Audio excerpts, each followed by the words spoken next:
the time is exactly 9:19 a.m. News and views on Salam Media. We cross over to Botswana now, and we're going to be talking to a political radio show host. He's known as Don Nite. But let me give you his full name, Donald Badisa Seberane. Wonderful talking with you. Welcome. A very good morning to you. Thank you very much, and thanks for having me. Good morning to you too. Lovely to have you here, and at least you're going to be here to let us here in South Africa understand how the politics in your country works. Now, we do know it's the countdown to change, and there are key issues and changes to watch out for these elections in this current year, 2024. And I'm kind of wondering also, we've been hearing rumors that one of the Karmas is going to be standing for the race as well.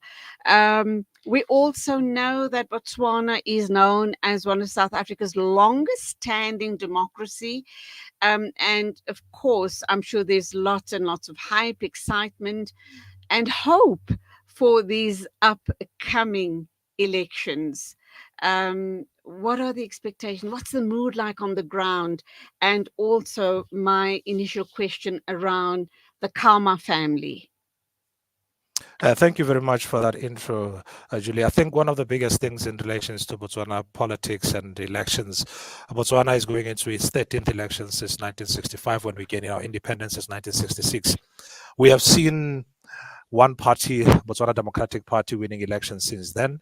There's been opposition, coalition, opposition, a collaboration, but nobody has unseated the BDP since then. Currently, Botswana, in relations to the election and what has been contested for, you are looking at 61 constituencies up for grabs in Botswana, about 609 council seats. We don't have a direct election of the president in Botswana.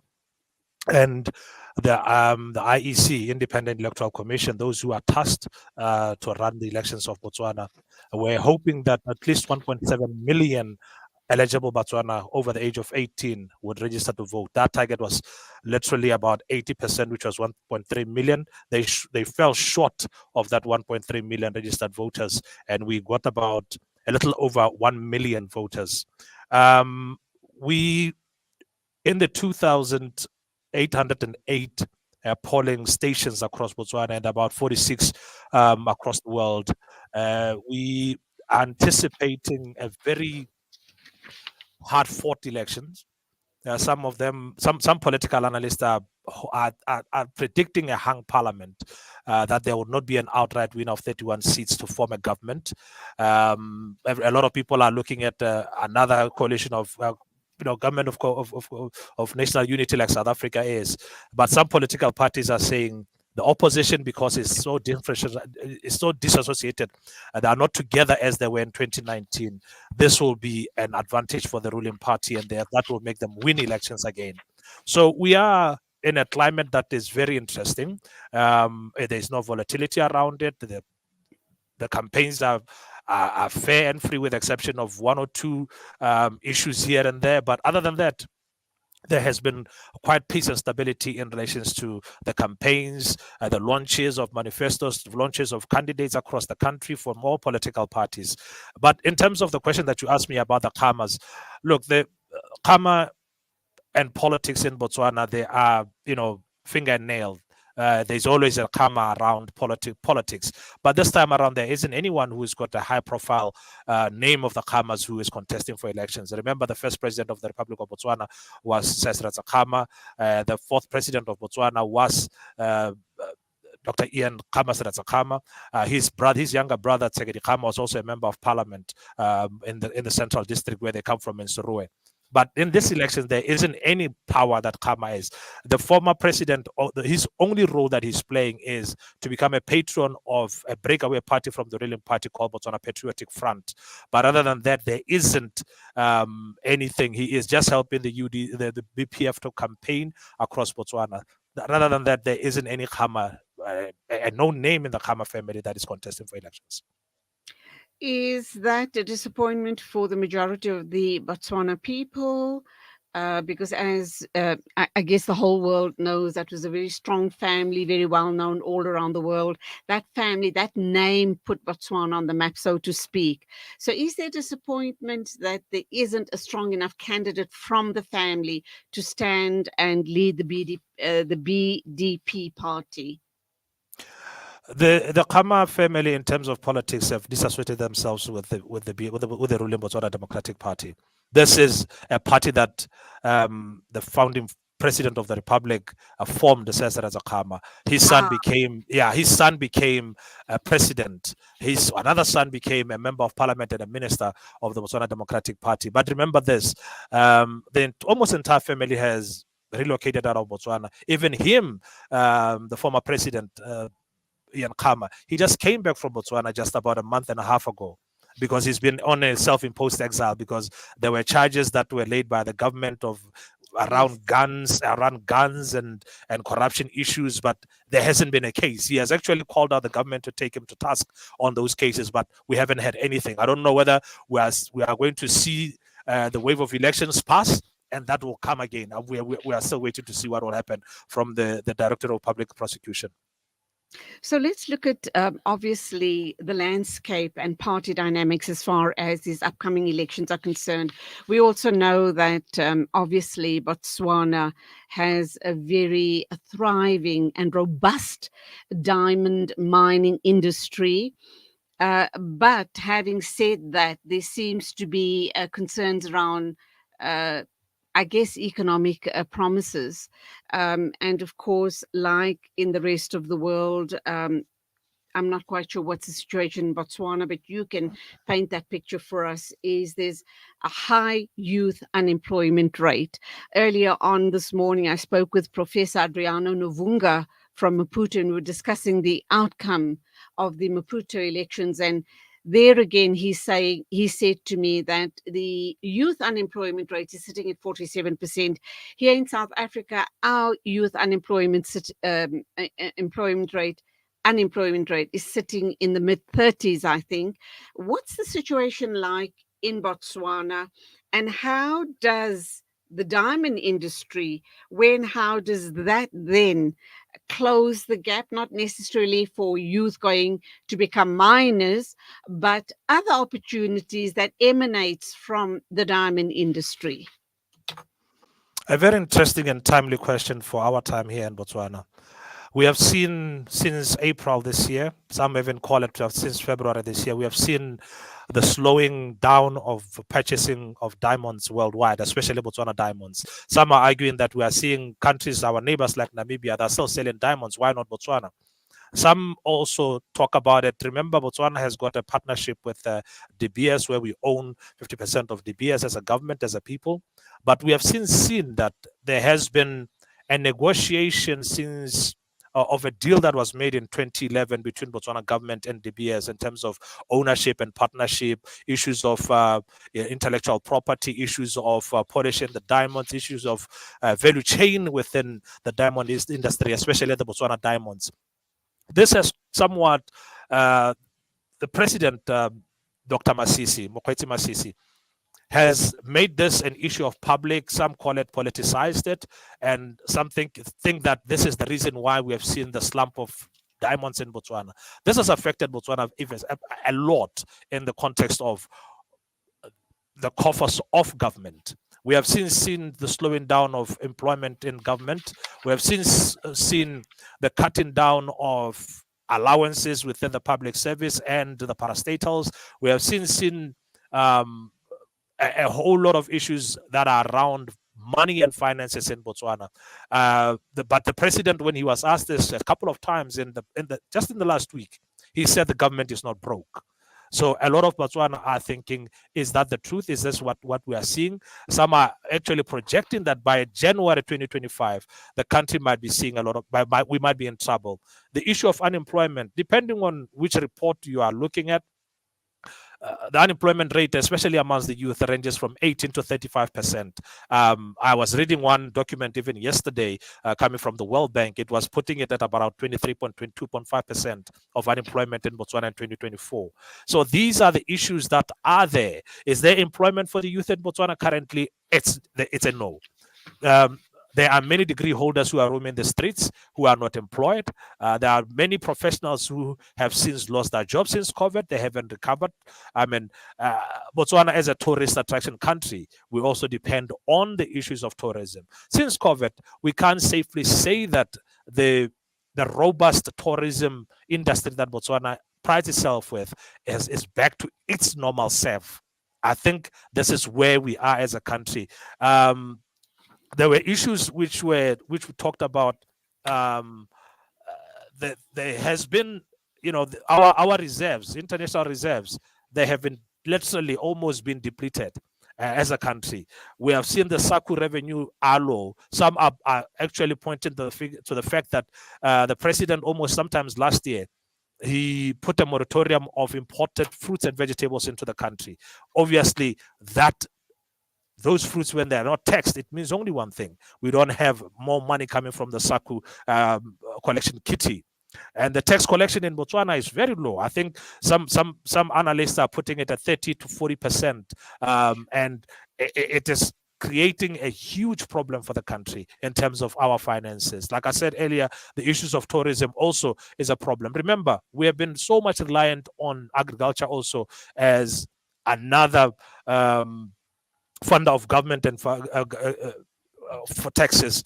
That also, we've been hit by a drought in the last, as most of Southern African countries have been. Botswana is not immune to that. We have seen a lot of reduction in agricultural production. A lot of animals have been dying. The Botswana Meat Commission, which is known for sending out beef across the world, has also been seeing a lot of problems. Absolutely. Sorry for the interruption. We need to go for an ad break. We'll be back in a minute or two to talk some more. Please do stay with us. Stay ahead with Salam Media. This is Salam Media, coming to you live from South Africa. Valley's Motor Spares. We supply motor spares and accessories for all makes and models of motor cars, LDVs, bakkies, trucks, and earth-moving equipment. We deliver on time, every time. Please contact us via WhatsApp on 014-592-0925 or call 014-592-0925 or visit 28 Zenderling Street, Rustenburg. Remember the name, Valley's Motor Spares. Sponsor an orphan, and you'll help support a vulnerable child to have the education they've always dreamed of, so they can build a brighter future. You'll be feeding a hungry stomach and a hungry mind with knowledge that will last them a lifetime. That's the power of an education.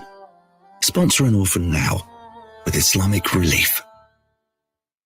Discover the Africa of your dreams and surround yourself with her spectacular beauty. Relax beneath her serene sunsets and explore wildlife at its natural best. It's where the pride of Africa comes together. The Kwantu Private Game Reserve. Get to know the Big Five or cruise on an elephant safari game drive. Interact with lion and tiger cubs and enjoy world-class halal cuisine while we pamper you during your 5-star stay. Indulge in the true African experience. For reservations, call now on 042-203-1400 or visit kwantu.co.za.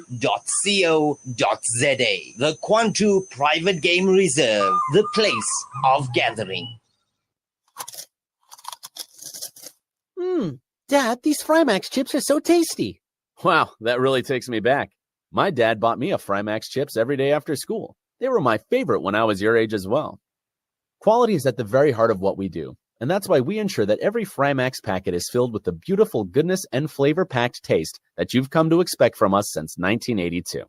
Frymax, from generation to generation. Yasin Badat Financial Advisory. Are your financial goals feeling out of reach? Yasin Badat Financial Advisory is here to turn your aspirations into achievements. Our dedicated team, armed with a history of success, is ready to guide you through the complex nature of financial and investment planning. Whether you're a seasoned investor or new to the game, our personalized solutions cater to your unique goals and risk appetite. Trust in our commitment to transparency, integrity, and excellence. Ready to unlock a world of financial freedom? Partner with us today. Call Yasin Badat Financial Advisory at +27333462071 or visit www.yasinbadat.com. Yasin Badat Financial Advisory, guiding you to financial success. Connect and stay ahead with Salam Media. This is Salam Media, coming to you live from South Africa. Welcome back. It is exactly 9:35 a.m. This is News and Views on Salam Media, and we are talking about the countdown to change, and that is the upcoming elections in Botswana. My guest is Donald Badisa Seberane. He's based in Gaborone. He is also a radio host and a journalist by profession. So obviously, much anticipation regarding these upcoming elections. But I guess when you look at the global south, whenever we have the issue around elections, we know that what inevitably comes up is youth unemployment, social issues such as poverty, and last but not least, corruption and accountability. Is Botswana, we've spoken about youth unemployment already, but regarding poverty, what does the poverty situation look like in Botswana? Do you have a very big gap between the haves and the have-nots? How do the different political parties aim to close those gaps? And then more importantly, corruption and accountability, because of corruption and accountability is the reason why we have the issues that we're discussing, and that is youth unemployment and poverty. That's a very interesting question on two fronts. Number one, the issue of unemployment has been ranked by Afrobarometer's latest report, which was released on the 24th of October 2024. Botswana are saying unemployment is the biggest problem, ranking at 59% amongst Botswana who were surveyed in this country. There was a bit of a shock in terms of where corruption sits on the list of priorities for Botswana. Only 12% of those surveyed said corruption is a problem in Botswana. But when we talk about when we talk about poverty and destitution, 14% are saying it's a problem. But one of the things that we always hear is that Botswana is one of the countries which have got unequal status in terms of salary, the haves and the have-nots. It's been ranked as that. The government is pushing for us to be regarded as a middle high income country, but some people are saying it's not achievable up until we close this particular gap. What are political parties saying? Well, Botswana Democratic Party is pushing for programs that can alleviate poverty. We have seen a lot of launches in the lead up to the 2024 elections in regards to this issue. We have seen a lot of programs that have been geared to those who are into farming, the informal sector, those who are unemployed, especially the youth. But the question that is there is this the right approach from opposition parties? What are the opposition parties? Their counter to this issue of unemployment and poverty is that they want to raise the minimum wage to 4,000 pula, which is about 5,600 rands, give or take. So that is where the opposition parties are thinking, and are saying that their approach to this particular issue of unemployment and poverty, they will eradicate it within the next 3 years. One of the opposition parties, Botswana Congress Party, they're saying that they will generate 300,000 jobs in the next 5 years. Umbrella for Democratic Change, they're saying they will generate about 100,000 jobs per annum for the next 5 years if they're given power. But the ruling party, their approach is that they would love to see more Botswana being included in the economy. You've been talking about change. All the political parties, funny enough, it's a word that they are all talking about. The BDP is talking about mindset change. Let us move forward as a party. The UDC, they are talking about Umbrella for Democratic Party, which is the main opposition in parliament. They are saying that it's time to change the ruling party, the ruling government, and bring them in. The Botswana Congress Party, which is the minority, are talking about them, Botswana being included in the economy and making sure that each and every single one plays a part in the economy. But if you look at it, that all of these political parties, they have a common denominator in terms of these two issues, unemployment and poverty eradication. Okay, so let's talk about, Botswana has been known for its diamond mines, its diamond wealth in the past. Clearly, the diamond industry is not serving it well enough at this point in time, and it could be for a number of reasons.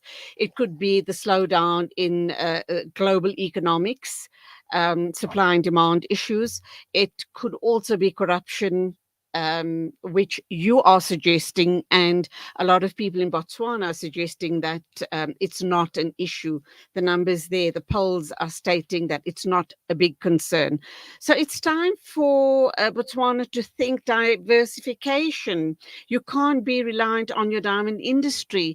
What are the political parties saying? How can you diversify, and is it achievable? Shouldn't one of the political parties have started talking about diversification?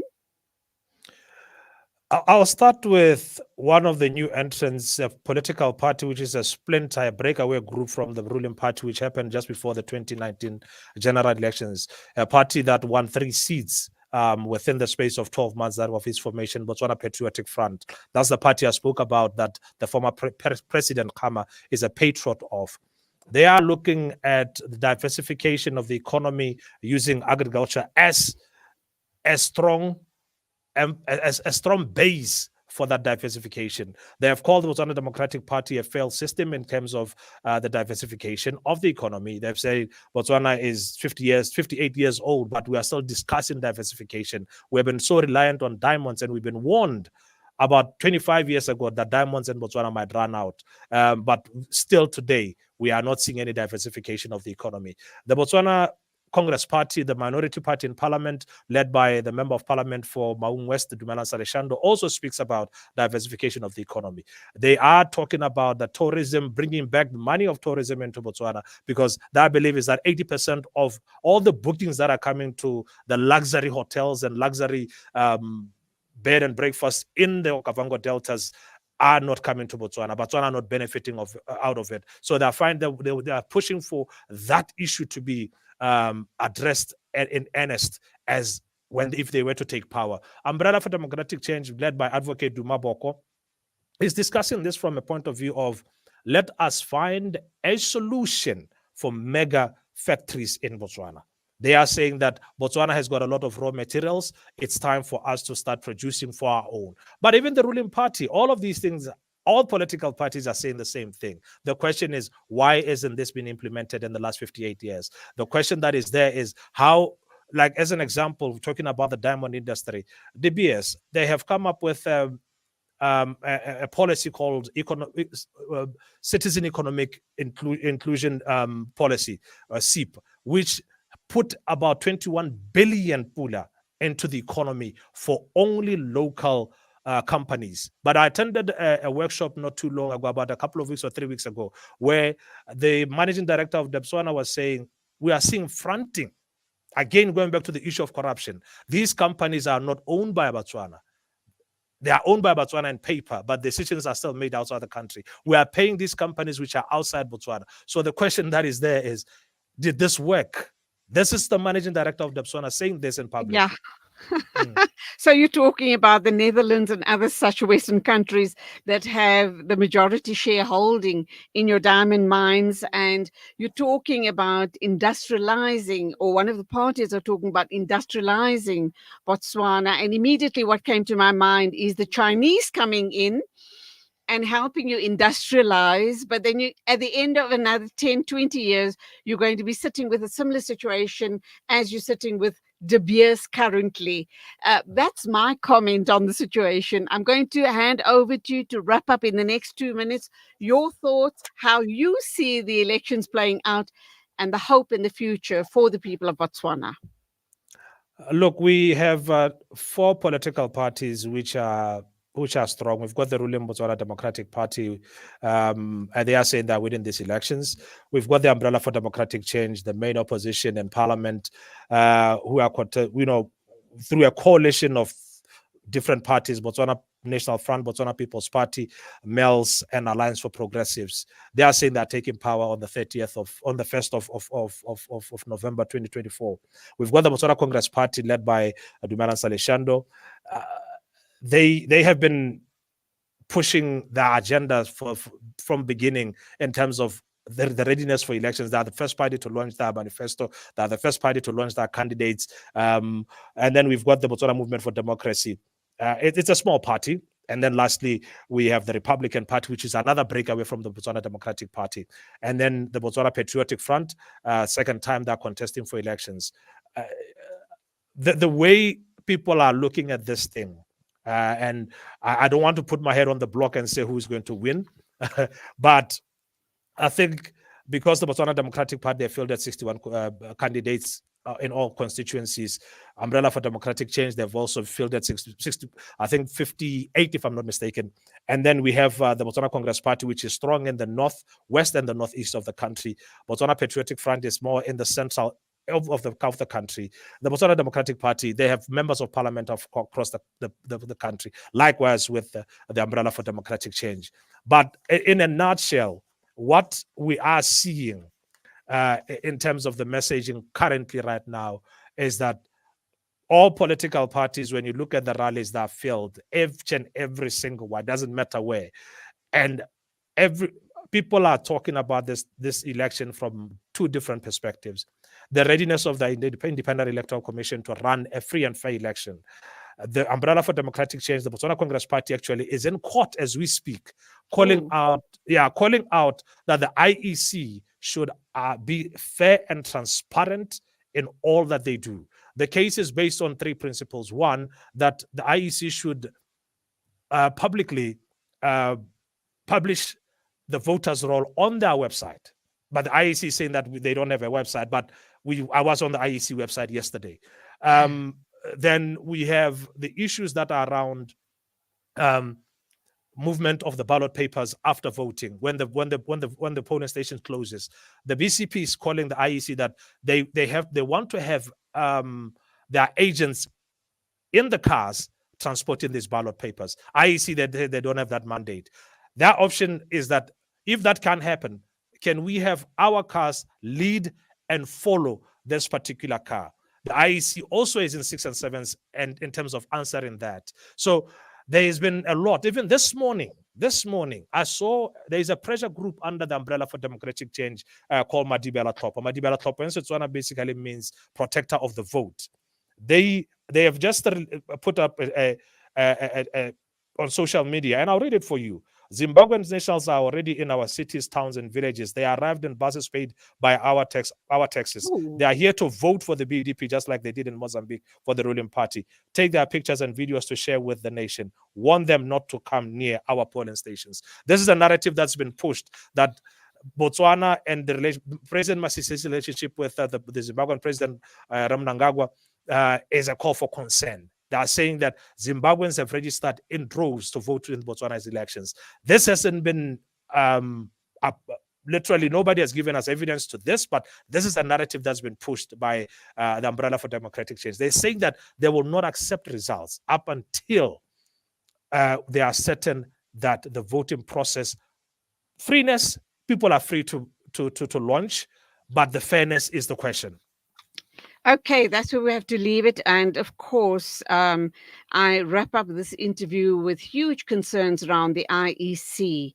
And I'm kind of wondering, they're supposed to be independent, and they refuse to abide or they refuse to work together with different parties regarding the issue around the fairness of the elections.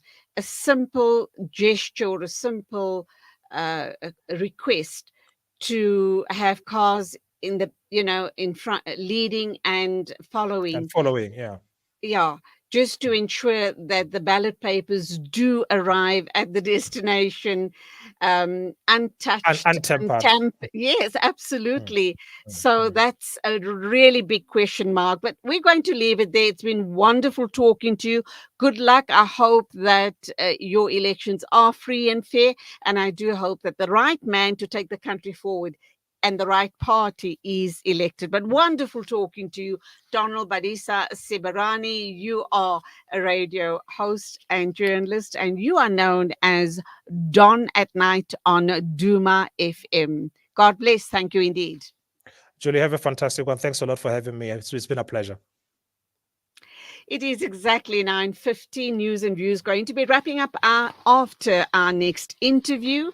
So once again, let's go and pay the rent, and we will be back with you in a minute or two. We are here in the middle of a Zahra neighborhood. The whole neighborhood is already destroyed. More than 17 towers are down.